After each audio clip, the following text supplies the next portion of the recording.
কিভাবে রান্না করা হয় বিমানের খাবার, কারা রান্না করে যাত্রীদের জন্য মজাদার সব রেসিপি। দূরত্ব কম হোক কিংবা বেশি, যাত্রীদের ক্লান্তি দূর করতে দেয়া হয় এক বা একাধিক মিল। তবে চলন্ত বিমানে কিভাবে রান্না করা হয় এ নিয়ে কৌতূহল রয়েছে সবার মনে। চলুন তাহলে জেনে নেওয়া যাক কিভাবে রান্না করা হয় বিমানের খাবার, কারা তৈরি করে মজাদার সব আইটেম।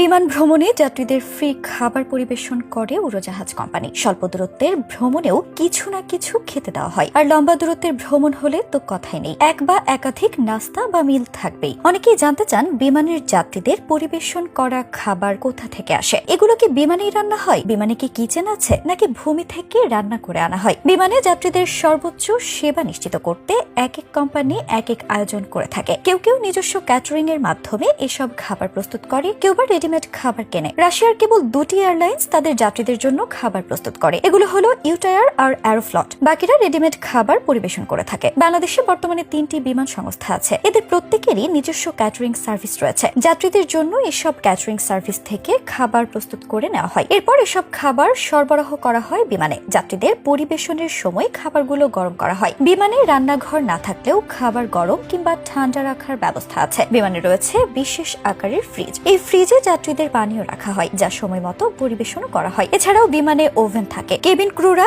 এই ওভেনে খাবার গরম করে যাত্রীদের খেতে দেয়। বিমানে যাত্রীদের স্ন্যাক্স থেকে শুরু করে ভারী খাবার দেওয়া হয়। এটি প্রতিষ্ঠান ভেদে ভিন্ন হয়ে থাকে। পাশাপাশি কোন ক্লাসের টিকিট কাটা হয়েছে তার উপরও নির্ভর করে। বিমানের টিকিট ক্রয়ের সময় উল্লেখ করতে হয় যে আপনি খাবার খাবেন কিনা, অর্থাৎ খাবারের চার্জ টিকিটের সঙ্গে কেটে নেওয়া হয়। কিছু ফ্লাইটের টিকিটে খাবারের কথা উল্লেখ করা থাকে না, সেক্ষেত্রে কোন ক্লাসের যাত্রী তার উপর নির্ভর করে খাবার দেওয়া হয়ে থাকে। এক্ষেত্রে অনেকে মনে করেন যে খাবারটি বিনামূল্যে দেয়া হয়, কিন্তু বিষয়টি তেমন দেখালেও আসলে তা নয়। এই খাবারের চার্জ টিকিটের মূল্যের সঙ্গে যুক্ত থাকে, যা টিকিটে উল্লেখ থাকে না। তবে ফ্রিতে খাবার না মিললেও পানি দেওয়া হয় বিনামূল্যে। অনেক ফ্লাইটে আবার বিনামূল্যে চকলেটও পেতে পারেন, যা বিমানের সব শ্রেণীর যাত্রীদের জন্য প্রযোজ্য। বিমানের প্রথম শ্রেণীতে ভ্রমণের ক্ষেত্রে খাবার ও পানীয়তে বিশেষ সুবিধা রয়েছে। এই শ্রেণীর যাত্রীরা ভ্রমণের আগে অনলাইনে, এমনকি ভ্রমণের সময়ও মেনু দেখে খাবার পছন্দ করতে পারে। তবে এজন্য প্রায় দ্বিগুণ ভাড়া দিতে হয়। চলুন এবার জেনে নেওয়া যাক বিমানে কোন ধরনের খাবার নিষেধ। বিমান ভ্রমণে